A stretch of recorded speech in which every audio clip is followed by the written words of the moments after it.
السلام علیکم ورحمۃ اللہ وبرکاتہ نحمدہ ونصلی علی رسولہ الکریم اما بعد اعوذ باللہ من الشیطان الرجیم بسم اللہ الرحمن الرحیم رب اشرح لی صدری ویسر لی امری واحلل عقدۃ من لسانی یفقہوا قولی رب یسر ولا تعسر وتمم بالخیر وبک نستعین آمین یا الہی آمین۔ امید ہے آپ سب لوگ خیر سے ہوں گے۔ الحمدللہ رمضان کا مبارک مہینہ شروع ہو چکا ہے اور یہ ایسا خوبصورت مہینہ ہے کہ جس کے لیے نبی صلی اللہ علیہ وسلم دعا کیا کرتے تھے کہ اللہ تعالی ہمیں رمضان میں پہنچا دے۔ اس سے ہی اس مہینے کی قدر و قیمت کا اندازہ ہو جاتا ہے۔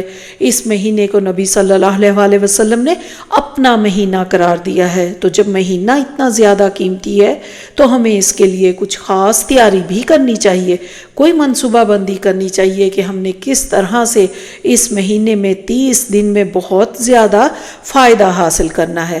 علماء کہا کرتے تھے کہ جس کا رمضان منظم ہو گیا اس کا سارا سال منظم ہو گیا، تو ہم نے اپنے اس مہینے کی مکمل پلاننگ کرنی ہے۔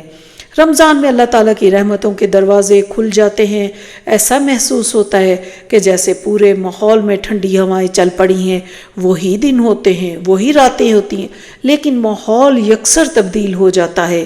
ایک عجب سی سکینت فضا میں محسوس ہوتی ہے جو سیدھا دلوں کو سکون دیتی ہے۔ یہ رمضان کی برکتیں ہیں۔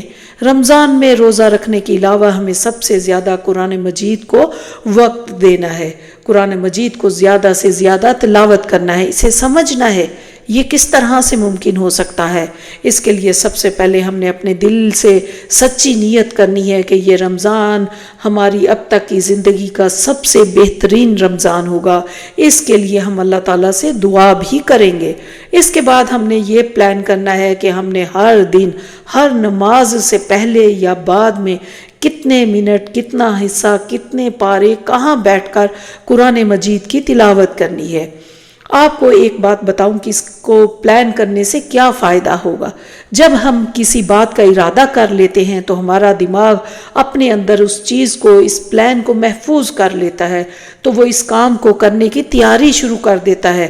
تو پلاننگ سے نہ صرف یہ فائدہ ہوتا ہے کہ ہم کم وقت میں زیادہ کام کر لیتے ہیں، بلکہ اس سے ہمارے خود اپنے لیے کام کرنا بھی بہت آسان ہو جائے گا۔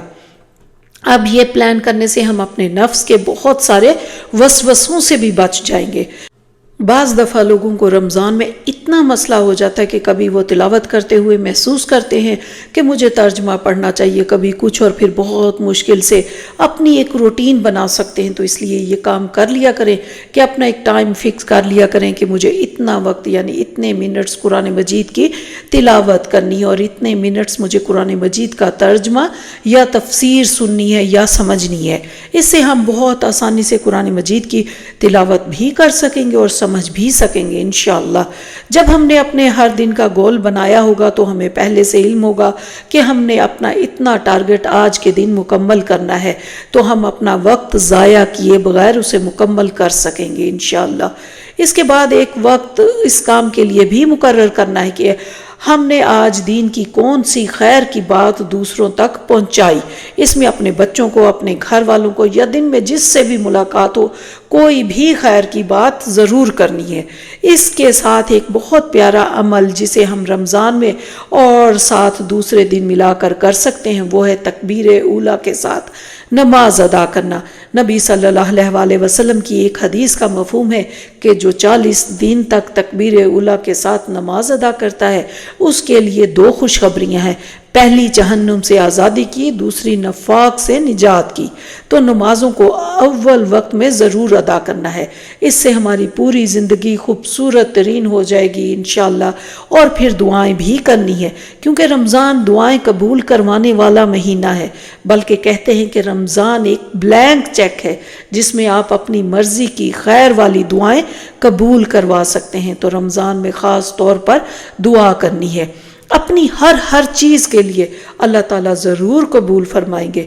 افطار کے وقت روزہ دار کی دعا ضرور قبول ہوتی ہے، تو اس موقع کو خاص طور پر ضائع نہیں کرنا۔ سب کاموں کی طرح اپنی دعا کے لیے بھی وقت مقرر کر کے دعائیں کرنی ہے کہ مجھے ہر گھنٹے یا ہر دن میں اتنا وقت دعا کے لیے نکالنا ہے۔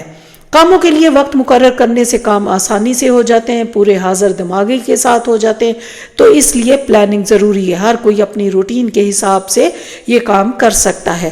پھر ہے کہ صدقہ کرنا۔ نبی صلی اللہ علیہ وسلم رمضان المبارک میں بہت زیادہ خرچ کرتے تھے۔ آپ صلی اللہ علیہ وسلم پہلے بھی بہت زیادہ دینے والے تھے، لیکن رمضان المبارک میں آپ صلی اللہ علیہ وسلم کی سخاوت ہوا سے بھی تیز ہو جاتی تھی۔ تو اس کا مطلب یہ ہے رمضان میں ہمیں عام دنوں سے زیادہ خرچ کرنا چاہیے۔ اس کے ساتھ ساتھ سوشل میڈیا اور مختلف ایپس کا استعمال ذرا محدود کر دینا چاہیے، کیونکہ اس سے ہمارا بہت سارا ٹائم جو ہے وہ خرچ ہو جاتا ہے۔ اور اپنی عبادات کے ساتھ اگر ہمیں کسی کی مدد کرنا پڑے یا کوئی ہمیں اپنے ساتھ کسی اہم کام پر جانے کے لیے کہے تو ہمیں اس کی مدد کرنی چاہیے، اس کا بھی بہت اجر ہے۔ نبی صلی اللہ علیہ وسلم کی ایک حدیث کا مفہوم ہے کہ مجھے اپنے بھائی کی مدد کے لیے اس کے ساتھ چلنا اس بات سے زیادہ محبوب ہے کہ میں مسجد نبوی میں 1 مہینہ اعتکاف کروں۔ تو اس سے پتہ چلتا ہے کہ دوسرے کے کام آنا کتنا اجر کمانے کا ذریعہ ہے۔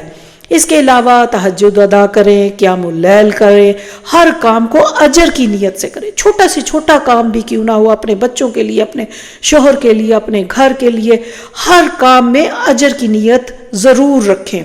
اور ان سب کے ساتھ اپنے روزے کی خاص ہی حفاظت کریں۔ اپنی نگاہوں کی حفاظت کرنی ہے، کانوں کو برا سننے سے روکنا ہے، زبان کے غلط استعمال سے خود کو روکنا ہے۔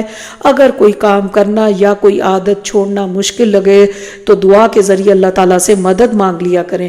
سب اللہ کے لیے کرنا ہے تو اللہ سبحانہ تعالیٰ سے مدد بھی مانگ لیا کریں۔ اللہ تعالیٰ ضرور مدد فرماتے ہیں۔ دعاؤں میں اپنے لیے، اپنے والدین، پوری امت کے لیے دعا مانگے۔ رمضان صرف روزے رکھنے کا نام نہیں بلکہ اپنی زندگی بدلنے کا بہترین موقع ہے۔ یہ وہ مہینہ ہے جس میں دل سنورتے ہیں، نیتیں بدلتی ہیں، قرآن سے رشتہ مضبوط ہوتا ہے اور اللہ تعالیٰ کی قربت نصیب ہوتی ہے۔ آئیے اس رمضان کو صرف گزارنے کے بجائے بدلنے والا رمضان بنائے۔ اللہ تعالیٰ ہمیں اس کی قدر کرنے کی توفیق عطا فرمائے، ہمیں رمضان المبارک میں قبول روزے رکھنا نصیب فرمائے۔ آمین ثم آمین۔ ربنا تقبل منا انك انت السميع العليم وتب علينا انك انت التواب الرحيم۔ السلام علیکم ورحمۃ اللہ وبرکاتہ۔